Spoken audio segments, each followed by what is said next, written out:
1 week season.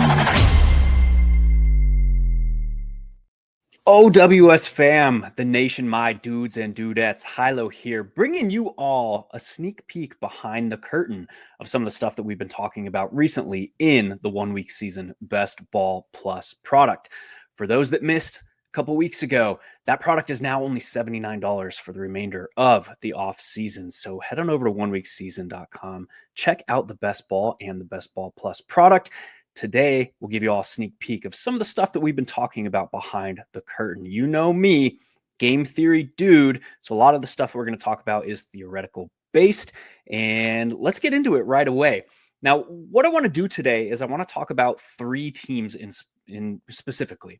I want to talk about the Colts, I want to talk about the Jaguars, and I want to talk about the 49ers. And we're going to do so through this lens of game theory. And specifically speaking, this idea of variance. Now, we all know that best ball is a game with borderline infinite variance. There are so many ways that this game can play out. The game of football has a ton of variance, things like coaching decisions, personnel, injuries, weather, the way that this oblong-shaped football bounces or is thrown or wobbles through the air or is affected by the wind. There's so much stuff in the game of football and by extension, the game of best ball that we can't control, we have no control over. We lump all of that into this idea of variance. Now, a lot of the field has a general understanding of variance, of the things we can't control. We kind of understand it. We know how to kind of optimize for that in these contests, specifically speaking to playoff formats, where there's this added element of variance where we get pod luck, we get things like advancement rates and all this stuff that we do have control over advancement rates. We're not talking about that here. But all the stuff that we can't control, we have a broad understanding of variance. What I think the field is extremely lacking in their understanding of is this idea of covariance. What the hell is covariance or co-variability? Covariance is effectively what is the relationship between two variables within the broad scope of variance. Now, in the past, we've kind of talked about this or conceptualized this idea utilizing if-then statements. And I bring that over from computer coding, from investing. It's effectively the idea of if X happens, then Y happens or is more likely to happen. So what is the relationship between these two variables within the broader scope of variance? So we'll do that to highlight this discussion or to aid this discussion. We'll do that by looking at three teams here. And we're going to start with the Colts. And we look at the Colts ADP over on Underdog. This is your season-long ADP for general playoff style format Underdog contests. So the BBM would fall in this, the puppy, all those snapshot contests are typically going to fall under this, this broad net of ADP. So we look at the ADP of the Colts. We have Jonathan Taylor going 21 overall, Josh Downs 83, Michael Pittman, 91, Tyler Warren, 119, Alec Pierce, 179, down to DJ Giddens, Anthony Richardson, way down there with Daniel Jones. Almost undrafted range, 18th range right now. What do we make of this? The first thing that I see when I see these, how the field is diagnosing the Colts right now, is that the field is expecting Daniel Jones to start for most of the year, if not all of it. How do I make that conclusion? Well, if we look at the performance of some of the primary skill position players on this team from last year, with and without Anthony Richardson, we see a big delta in performance. Let's start with Jonathan Taylor. Jonathan Taylor had 2 fantasy points per game fewer with Richardson under center in 2024. He saw 6 touches per game fewer, and he averaged about 20 yards per game fewer with Richardson under center. So if we look at projections, we can utilize Mike Clay's projections. He's generally accepted as like the top projection analyst for fantasy football. We look at Mike Clay's projections. He is currently projecting Jonathan Taylor to end as the overall fantasy RB7 with 358 carries for 1,655 yards, 12 touchdowns. Are we able to make that projection assuming Anthony Richardson starts for some of the year, if not most of the year, because there's all this uncertainty. Anthony Richardson is shut down in OTAs because he has a sore shoulder.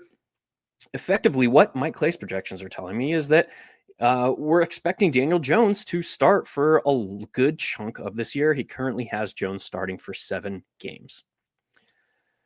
So now we'll look at Michael Pittman. Michael Pittman saw, and obviously he was going through shoulder, back, neck, whatever issues in his own right last season.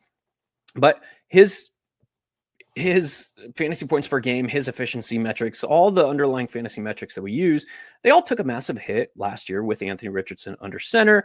Obviously, we know why. Anthony Richardson dead last in on-target throw rate, dead last in completion rate, struggled with intermediate throws where Michael Pittman does most of his work. Similar story. They just drafted a tight end in the first round in Tyler Warren. We expect him potentially in this like quote unquote joker role, but we expect him to be working kind of similar areas of the field as Michael Pittman as well. So we look at kind of how this offense performed with and without Anthony Richardson last season. And the field is telling me by where these players are being drafted that they expect Daniel Jones to be starting for most, if not all, of the year.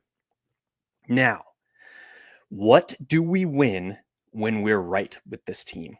What do we win if the field is right on Daniel Jones starting for most of the year? Well, the players are already being priced as if Daniel Jones is going to be starting the rest of the year or the entirety of the year. So what do we win? If we win on Daniel Jones being right, we're taking him in the 18th round. We get maybe 5 rounds of ADP value on that if we're right.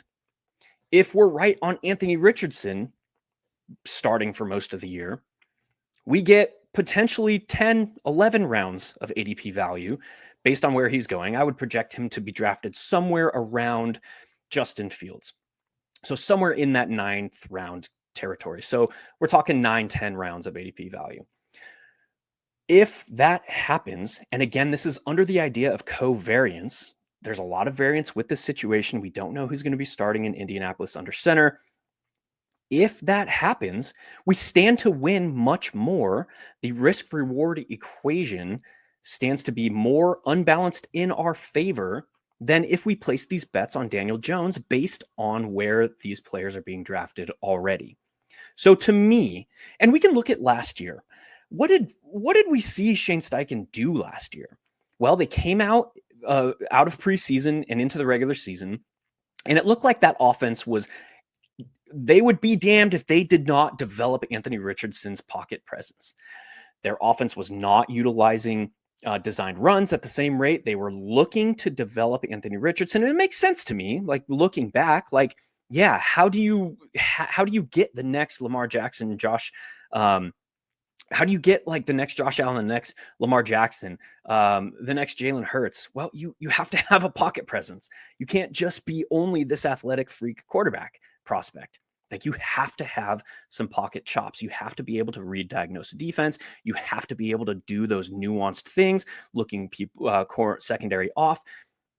And Anthony Richardson just did not have that. So to me, the way that their offense was structured to start the season last year, Shane Steichen was clearly trying to develop that pocket presence for Anthony Richardson so they could build the next 8 years of their franchise around the next big quarterback. Then Anthony Richardson gets hurt. We have to see Shane Steichen adjust. They have to adjust to a backup quarterback. They do that. And then when Anthony Richardson came back, we saw the offense kind of built more tailored and suited to the things that Anthony Richardson actually does well. So they were utilizing play action a little bit more. They were utilizing RPOs a little bit more. They were attacking downfield because Anthony Richardson, with the cannon of an arm, we know that he can attack downfield. He was struggling with those short to intermediate throws, timing, reading defenses in and out of routes, things like that. So we saw the offense designed a little bit better to suit what Richardson does well. So it's at least, I posit this, it's at least within the range of outcomes for the 2025 season for the Colts that Anthony Richardson is healthy enough to start week 1. And now Shane Steichen has the offseason to develop his game plan, how he wants to attack games around maximizing what Anthony Richardson does bring to the table. If that is the case, now we expect a hit in efficiency for Jonathan Taylor. We expect a hit in efficiency for Michael Pittman. We expect a hit in efficiency for Tyler Warren. The three guys that would stand to benefit, or at least have the talent to overcome Anthony Richardson if he is the starter week one, are Josh Downs, potentially Adonai Mitchell, and potentially Alec Pierce. Now, Adonai Mitchell is like the wide receiver version of Anthony Richardson, this RAS specialist, this physical athlete, this freak of nature athlete. If he just sees the snap rate increase, has the tools to kind of overcome or work with Anthony Richardson. We know Alec Pierce, the kind of deep threat, speedy wide receiver, kind of Z-type wide receiver. We know that he meshes well with Anthony Richardson, had a couple blow-up games last year, the year before, with Richardson under center. So how am I handling this situation right now? Well, if we consider that co-variability between all the elements, the variables in this offense, under the broad umbrella of variance, which we don't know what's going to happen right now, we stand to gain more by placing bets on Anthony Richardson right now as compared to Daniel Jones. We've seen a 6-year NFL sample of Daniel Jones. We know what to expect. He's not going to immediately become something that he hasn't shown up to this point in his career. Whereas with Richardson, we've seen a 2-year injury-riddled sample at the NFL level. We kind of know what he has struggled at up to this point, but there is room for growth there. So my stance, I'm taking a little bit more exploitative stance in this scenario and saying, I'm just going to place my bets on the more asymmetric upside bet, which is Anthony Richardson. So what do I win when I get that right? Well, I have more ADP value with Anthony Richardson as compared to Daniel Jones. Josh Downs, I'm taking shots on him. I'm overweight Alec Pierce, and I am even the field on Tyler Warren. I have 0 Daniel Jones because if the field gets that right, you don't win that much. We've seen it. We don't win that much if Daniel Jones is the starter for all or most of the year. I am below the field on Jonathan Taylor, and I am below the field near 0 on Michael Pittman. So that's my stance, highly exploitative, taking the higher variance approach on a highly variance situation. We have to realize that this doesn't have to be a ones and zeros binary approach. We can optimize individual rosters within that discussion for this team. If we're taking Jonathan Taylor in the top 2 rounds, we can say like, okay, he is going to be most beneficial to us if Daniel Jones starts for most, if not all, of the 2025 season, just based on efficiency metrics that we've seen in the past. So if that is the case, now is the time where you can layer in some Michael Pittman with Jonathan Taylor and Daniel Jones. Now you can layer in Tyler Warren at a higher rate. So these are the things that the field probably isn't thinking about as much as they should be with respect to the co-variability. And we use the Colts right now to highlight that. We're going to talk about 2 more teams. And the first one I want to talk about is the Jaguars. So let's pull their ADP up. We obviously know we got Brian Thomas at the 1-2 turn. We got Travis Hunter, who is one of the more enigmatic picks in the first 5 rounds. He was a 4th rounder. Now he's dipped to the 5th round. Pushing, could fall further into the 6th round. I've seen it in a few drafts already. This backfield is extremely polarizing at present.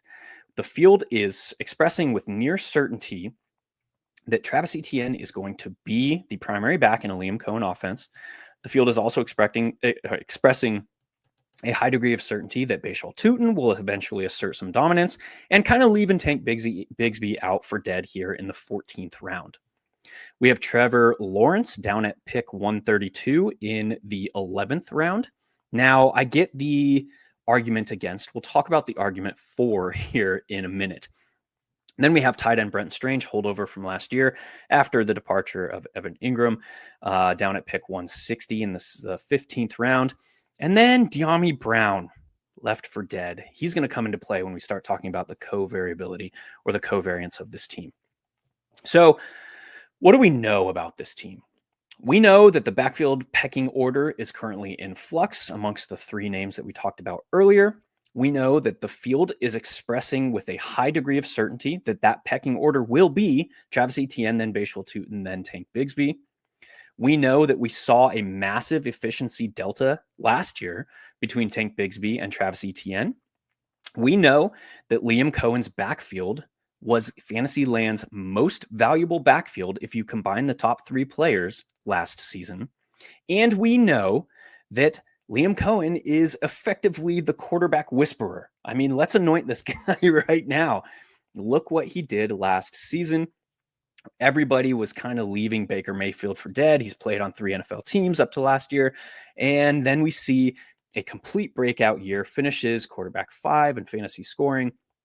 And we kind of are faced with a similar situation in Jacksonville. Now, yes, I will caveat this discussion with the Jacksonville Jaguars do not have the same offensive line that the 2024 Tampa Bucks did, but indulge me here. Let's talk about this team real quick. So there's a couple things that fall under this umbrella of co-variability or covariance. One is the backfield that we talked about earlier. But the one that I think the field is missing the most, even more so than the backfield, is the relationship between Travis Hunter, who we said was enigmatic in the top 5 rounds, and De'Ami Brown. Because how are those two players related? How would they develop a covariability? What happens if Travis Hunter is utilized on the defensive side of the ball more in some games? What happens if Travis Hunter they start him slow in the season on the offensive side of the ball, and they want to get him defensive snaps? What happens if the Travis Kelce is, who saw that interview? Travis Kelce is on a podcast and he's like, "Yo, if I were like playing the Jaguars, I would just run go routes against Travis Hunter whenever he was on playing DB. Just wear him down. What good would he be useful to? What good would he be to the Jaguars on offense?" So, like, what happens if that happens? Who would stand to benefit the most? Well, it's probably De'Ami Brown. It's probably the guy they went and sunk $9 million into this offseason. It's probably the guy getting a lot of praise out of camp, or not camp yet, but OTAs out of Camp Jacksonville, we'll say. So we're probably, and I say we, the field is probably missing the covariance or the covariability or the relationship between Travis Hunter and De'Ami Brown. Because as we talked about, De'Ami Brown is currently chilling in the 15th, 16th round in ADP. I mean, look at this. What are we missing here? Sorry, fly buzzing around my head. De'Ami Brown with an ADP of 183, 16th round, man. That's something we're probably missing. And I think the field is missing it because humans want control. We crave control. We are very rigid creatures, and that's by design. That's how we've survived all this millennia. But if we break through that like mental block and release control and understand variance, like what can happen, and more importantly, understand the covariability between these two variables, we can see that, like, hey, if Travis Hunter has games where he is utilized on defense more or he's seen a lot of go routes as a DB and he's not as useful to the offense, the player likeliest to benefit from that scenario is De'Ami Brown. Now, I don't know if that's going to happen, but I know you're not sinking significant draft capital into De'Ami Brown. We know what Liam Cohen has done in the past. We know that he's the quarterback whisperer. Okay, I call him the quarterback whisperer. Indulge me for a minute. So, like, how do we stand to benefit the most? Well, we can place those lopsided bets on De'Ami Brown, and I don't care how you feel about Travis Hunter. My stance is Travis Hunter probably carries too much risk where his ADP was in the 4th round for cumulative scoring contests, because you have to be able to hit throughout the season in those contests. In playoff style best ball formats, where we know the bulk of the expected value comes from week 17, like, Travis Hunter is probably a pretty damn good pick at ADP, considering he's playing for Liam Cohen, considering he is expected to be the secondary pass catcher in this offense behind. Yes. So, like, how do we optimize for that? What happens if Brian Thomas Jr. goes down with injury at any point in this season? How would this team handle Travis Hunter? Would he play as many defensive snaps? I would posit probably not.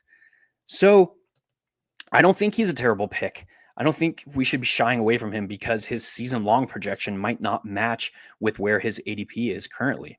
Like, this is not a median game. We are searching for outliers. Could he carry outlier performances when it matters most? Weeks 15, 16, and 17? Shit, yeah, he could. I mean, what happens if Brian Thomas Jr. goes down? Are they going to be relying on De'Ami Brown? I don't know. I just hyped him up, but I don't know. Are they going to be relying on Brenton Strange? I mean, he had an 11 reception game last year, but this is not a Travis Kelce in his prime, Mark Andrews in his prime, like highly efficient tight end. This is like a converted blocker who had to step into playing time last year and run routes. So I don't think so. I think it'd probably be Travis Hunter. So this co-variability, this relationship between these players under the broad umbrella of variance, like, I don't think that we should be avoiding Travis Hunter. I think we should be much higher on De'Ami Brown. Let's talk about the backfield now. We saw the massive delta inefficiency between Tank Bigsby and Travis Etienne last year. We know that both of these backs are a previous coaching staff holdover. We know that this current staff drafted Bashal Tootin. What I'm seeing from this situation is one of these guys, I'm not going to pretend to know which one of the three, one of these guys is highly likely to outperform their current ADP. Now, let's look at those ADPs again. Travis Etienne currently in the 9th round, Bashal Tootin currently in the 11th round, and we have Tank Bigsby currently in the 14th, 15th round range. One of these backs, considering who Liam Cohen has shown us he is highly likely to outperform that ADP. So we could say it would be a profitable endeavor to say, on every team I draft this season, and I know there's a lot more that goes into it. We can't control draft rooms. We can't control a lot in best ball, but it would be a profitable stance to take, likely, to say one of Travis Etienne, Bashal Tootin, or Tank Bigsby will be on every best ball roster I draft this year. If we just boil it down to the nuts and bolts, that would likely be a profitable stance to take. So we don't have to have a ones and zeros approach. We don't have to say, like, I'm placing my chips on Tank Bigsby. He's going to be the guy. He was this. And that's kind of all you see on Twitter right now. It's like, no, Travis Etienne, yeah, we're going to give him a pass for last year. What he's done in the past is more telling. No, on the other side of that equation is, no, Tank Bigsby showed us last year that he's the more efficient back. And then there's the third party that chimes in like, oh, Bashal Tootin was drafted by this regime. So, like, we don't need to take those stances. We can just say, like, hey, there's a ton of variance in this situation. There's a co-variability relationship between those three guys. If one underperforms or one gets hurt or one doesn't succeed, it likely benefits the other two. And that's it. Like, that's all we have to do. So I like this Jaguars team this season. I think Liam Cohen was an amazing addition to this franchise. And there are ways that we can position ourselves to best leverage this rigidity from the field in taking these binary approaches and not understanding variance enough. All right, that was a lot so far. We're going to do one more team to kind of highlight this discussion, or kind of cap this discussion off. We'll talk about the San Francisco 49ers. So let's pull up them. We see that we've got Christian McCaffrey, pick 8. He has gone up in ADP. He was an early second round when these contests kicked off. George Kittle there in the 4th round. Jawan Jennings and Ricky Pearsall separated by about a round in ADP. Brandon Ayuk coming off of effectively what amounted to 3 major injuries in one last season. Likely a candidate to start on the pup list. Potentially looking at a 4-game minimum absence to start the season for Ayuk. And then from that injury, recent data suggests that it takes about a 6 to 9 week ramp up time before the player returns to his previous form. So we're looking at potentially into week 13 before Brandon Ayuk is back to pre-injury state. Just keep that in mind real quick. We've got Brock Purdy there in the 9th round. Isaac Guerendo, he proved that he can handle a solid workload last season. And then it's kind of crumbs behind them. Why the 49ers are so interesting to me, back to Mike Clay here. Mike Clay currently has the San Francisco 49ers projected to score 398 points this season. That easily ranks in the top 10. And he gives them the easiest strength of schedule this year. So keeping all that in mind, what do we know? We know that the team is projected to have a top 10 offense. They have projected to be the easiest strength of schedule in 2025. CMC should be fully healed. We have reports confirming, and he saw only 65 touches, 40 carries, and 15 receptions in 2024. We know that Brandon Ayuk is likely to start the season on the physically unable to perform list, looking at 4-game minimum stay there. So what do we do with the remainder? Well, the field, I think, has it right with George Kittle. George Kittle, on a fantasy points per game basis, outscored every other tight end in 2024. Yes, he missed a couple games, but fantasy points per game are really the biggest thing that matters to us looking for those contributing weeks in best ball. We know that Brandon Ayuk, potential pup candidate, I just talked about, he could be until week 12, 13, 14, until we see significant contributions from Brandon Ayuk. And we're left with like Juwan Jennings and Ricky Pearsall. Who are these players? Juwan Jennings, slow, body control type player. I think he ran like in the 4.6s, something 4.7. It's something crazy. But extremely smart wide receiver, probably best suited for an X-type role. And we know that like this is Kyle Shanahan. He doesn't really utilize like set in stone X, Z, Y type roles. We know that this offense is highly adaptable, and it is going to continue to be. So the fact that Juwan Jennings profiles as like a Michael Pittman, Michael Thomas-esque X-type wide receiver doesn't really matter as much to us because we've seen him run those sluggos, those slant and goes, those dynamic type routes last year. But we have Ricky Pearsall, runs in the 4.3s, fast dude, likely the best comp on the roster to fulfill a Deebo Samuel role. And we've seen how lucrative that can be in the past. And then we have Christian McCaffrey, who last year, before going through the calf, before going through the Achilles, before going through all these different injuries, fighting to come back before he probably should have, he was being fed similar touch volume to what he was in years previous, primarily speaking to 2023 when he led the league in touches. So what do we have? The field probably has it right with Christian McCaffrey and George Kittle up at the top. The field probably within reason has it right on Juwan Jennings and Ricky Pearsall. The field appears to be somewhat close to Brock Purdy. The field is probably a little high on Brandon Ayuk based on everything that we talked about. And then it's kind of crumbs behind them.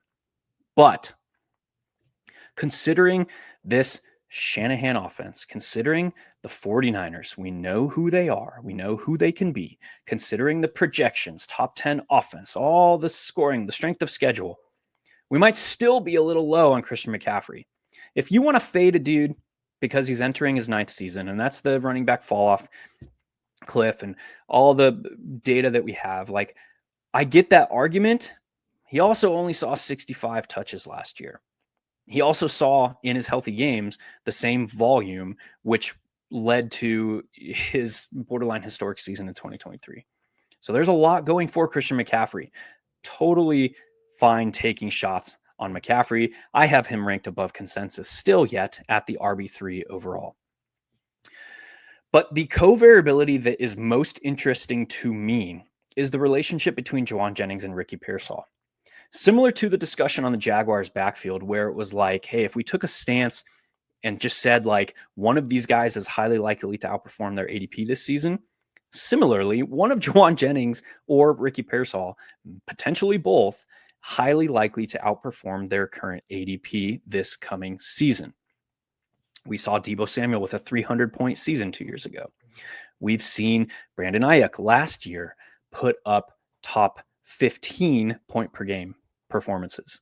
So we saw Juwan Jennings with a 3-touchdown game. We'll give that at least some credence here last year.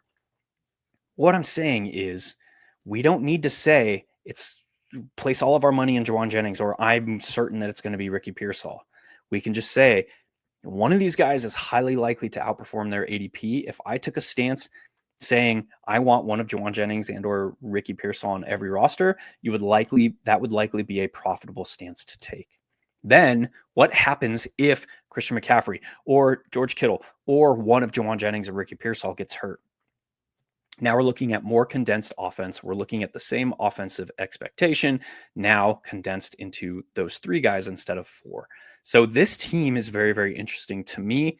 We should expect them to perform as a top 10 unit, and we don't have to take those 1s and 0s approaches. We can just say, like, I can bet on this team through these players and likely have that be a profitable stance. So that was a lot. It was just me talking, but that was a lot. We went through 3 teams talking about this idea of covariance or co-variability as it pertains to variance in a game that is borderline or has borderline infinite variance in it. So if you like what you hear, do me a favor, head on over to oneweekseason.com, check out the best ball product. We have 2 offerings this season. The basics package, just $29 for the remainder of the off season.